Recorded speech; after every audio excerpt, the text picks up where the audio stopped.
ఓం నమ శివాయ. ఓం శ్రీ గురుభ్యో నమః. ఓం శ్రీ మాత్రే నమః. అందరికీ నమస్కారం అండి. ప్రతిరోజు రాశి ఫలాలు తెలుసుకోవడానికి ప్లీజ్ మన ఛానల్ని సబ్స్క్రైబ్ చేయండి. అలాగే వీడియోని తప్పకుండా లైక్ చేసి మన ఛానల్కి మీ వంతు సపోర్ట్ ఇవ్వండి. గోచార్య రీత్యా తులారాశి వారు ఎటువంటి శుభ అశుభ ఫలితాలు పొందుతారో తెలుసుకోవాలంటే ఈ వీడియోని స్కిప్ చేయకుండా చివరి వరకు చూడండి. తులారాశి వారు ఈ రోజున మిశ్రమ ఫలితాలను పొందుతారు. ఈ రోజున మీకు మధ్యాహ్నం 1 గంట వరకు ఉన్న కాలం అంతగా అనుకూలించదు. ఈ రోజున చంద్రబలం చాలా తక్కువగా ఉంది. అయినప్పటికీ రేపు మధ్యాహ్నం 1 గంట నుండి సూర్యుడు భాగ్యంలోకి ప్రవేశం చేయబోతున్న కారణంగా మీకు మధ్యాహ్నం నుండి ఒక రకంగా అనుకూలంగానే ఉంటుంది.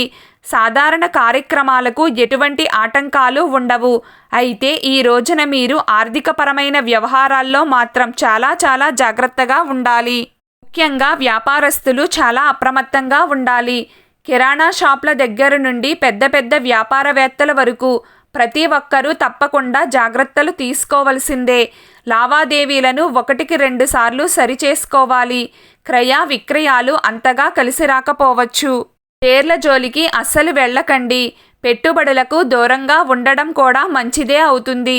ఒక్క మాటలో చెప్పాలంటే ఈ రోజున తులారాశివారు డబ్బు విషయంలో కానీ, వ్యాపార విషయంలో కానీ, గౌరవ ప్రతిష్టల విషయంలో కానీ ఎంత జాగ్రత్తగా ఉంటే అంత మంచిది. ఈ రోజున మీరు అధిక నిరుత్సాహానికి లోనవుతారు. ఆరోగ్యపరంగా అప్రమత్తంగా ఉండాలి. కంటికి సంబంధించిన అనారోగ్య సమస్యలు ఎదురయ్యే అవకాశం ఉంది. కాబట్టి ముందుగానే తగిన జాగ్రత్తలు తీసుకోవడం మంచిది. కుటుంబ సభ్యులతో కూడా ప్రేమగా ఉండే ప్రయత్నం చేయండి. ఊరికే చిరాకు పడవద్దు. పని అవుతుంది అని నమ్మకం ఉంటేనే ఆ పని జోలికి వెళ్ళండి. ముందు చూపు లేకుండా పనులు చేస్తే సమయం మరియు కష్టం వృధా అవ్వడం తప్ప మరో ఫలితం ఉండదు. అలాగే ఇంటి పెద్దలతో తగాదాలు విభేదాలు రాకుండా తగిన జాగ్రత్తలు తీసుకోవాలి.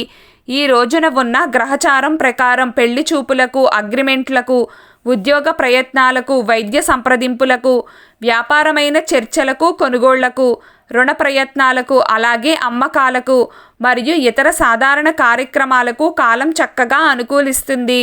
కోర్టు సమస్యలు ఉన్నవారు ఈ రోజున సుదర్శన కవచ స్తోత్రాన్ని పారాయణం చేసుకుని ఆ సుదర్శనమూర్తిని యథాశక్తిగా పూజించండి. తరువాత మరుసటి రోజు నుండి అప్పుడప్పుడు సుదర్శన కవచ స్తోత్రాన్ని వింటూ ఉండండి. ఇలా చేయడం వలన కోర్టు కేసుల్లో త్వరగా విజయం ప్రాప్తిస్తుంది. ఈ రోజు ఓం శనిదేవాయ నమః అనే మంత్రాన్ని పదే జపిస్తూ ఉంటారో వారికి అనారోగ్య సమస్యలు దూరం అవుతాయి. క్రీడాకారులకు విజయం ప్రాప్తిస్తుంది.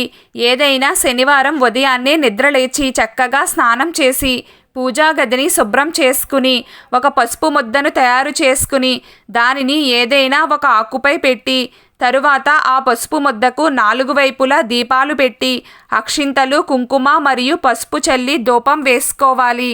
ఆ పసుపు ముద్దను జ్యేష్ఠాదేవిగా భావించి పూజ చేయాలి.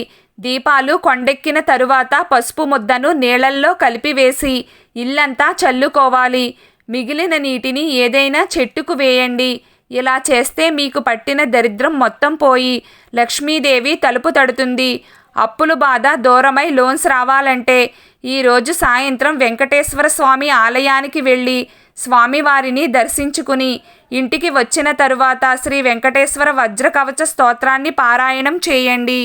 ఆలయానికి వెళ్ళే అవకాశం లేనివారు ఇంట్లోనే స్వామివారిని పూజించి వెంకటేశ్వర వజ్ర కవచాన్ని పారాయణం చేసుకోండి. అంతా శుభం కలుగుతుంది.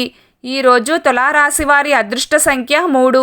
ఈరోజు తులారాశి వారి అదృష్ట రంగు ఎరుపు రంగు. ప్రతిరోజు మీకు ఇష్టమైన దైవారాధన చేస్తూ ఉండండి. అంతా శుభం కలుగుతుంది. ఈ వీడియో మీకు నచ్చినట్లయితే ప్లీజ్ లైక్ చేయడం మర్చిపోకండి. అలాగే ప్రతిరోజు రాశి ఫలాలు తెలుసుకోవడానికి మన ఛానల్ని సబ్స్క్రైబ్ చేయండి. నమస్కారం.